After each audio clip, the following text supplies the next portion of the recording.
Smashing through the front door of this Birmingham home took just seconds, but the Europe-wide operation leading up to it has been months in the planning. It's a scene replicated at 4 other addresses this morning in the city.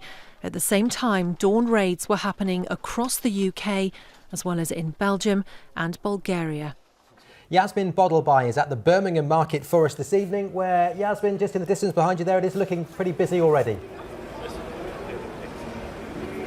It certainly is. It is heaving. People are coming down in their droves for the opening of the Christmas market. No surprise, it's an exciting time for the city.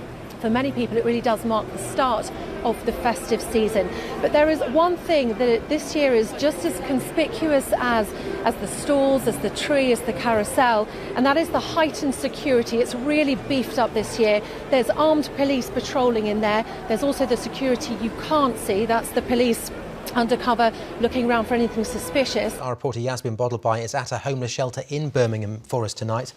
I guess, Yasmin, it must be pretty busy there where you are, or is going to be later on anyway. It is going to get very busy. As you saw, the conditions are pretty bad out there, and we know that they are set to get even worse overnight. Just standing or walking outside for a few minutes feels painfully cold, but the thought of being out there all day or even sleeping out overnight is pretty much unimaginable. But that is what quite a lot of people are doing. Birmingham alone, there are thought to be 200 rough sleepers. They are outside in the cold as we speak. Well, this is the city's only permanent night shelter. The manager of that shelter is Ben Rafiki, who's here with us now. Ben, we can see down the line here, there's 6 beds that are ready. You've been open since last September, I think, and you've had 6 beds. There are 2 new ones that are going to be opening tonight for 2 more people. Yeah. That couldn't come soon enough, really, couldn't it? Well, absolutely. Freezing conditions out there. There are very few photographs left of Lisa Skidmore. Most were destroyed when her home was set on fire. This is the last picture ever taken of the 37-year-old nurse who's standing on the right. It was on her mother's 80th birthday. Just 3 months later, Lisa was murdered. And that's what hurts me, because she was there helping hundreds of people to pass away peacefully, yet there was nobody with Lisa. And that's what really hurt me. There was nobody there. I couldn't be there. And I blamed myself at first, but there was no way I could have stopped it. Well, let's just say my light's gone out.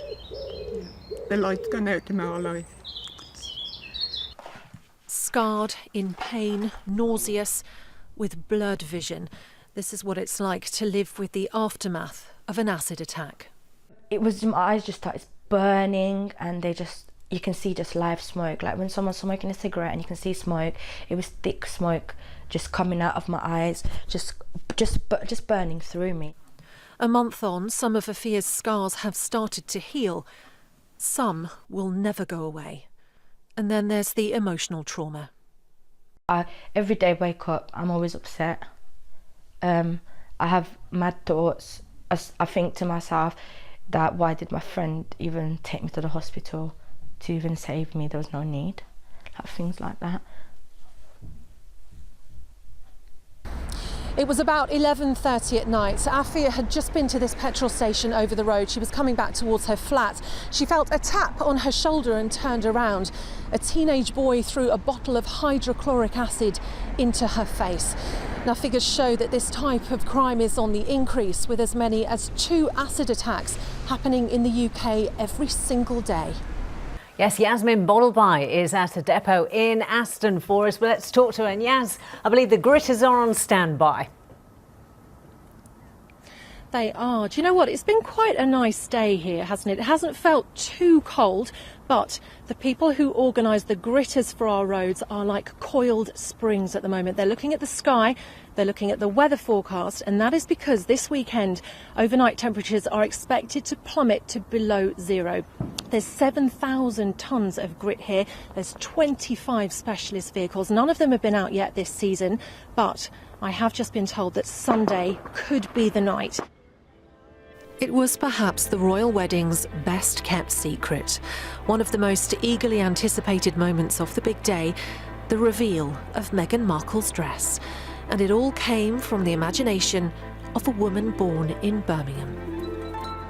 It was an enormous honour to be asked to be part of this historic moment. It's truly a privilege to have worked on this project. And others from the Midlands wanted to be part of it too. Before the crack of dawn, crowds were already lining the streets. For some, the excitement had hit fever pitch. Oh, extremely excited. On a scale of 10, about 12. Yeah. It's not even 7 o'clock in the morning, it's actually freezing cold. Some of these guys have been here all night, but they are in the best of spirits. And talking of outfits, Prince Harry was so impressed by his wife's dress, he congratulated the woman who created it in person.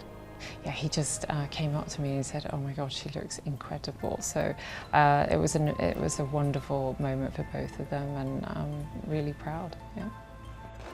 So it was the fairy tale wedding of a British prince and a Hollywood star, but there was some Midlands magic in there too. Yasmin Bodalbhai, ITV News in Windsor.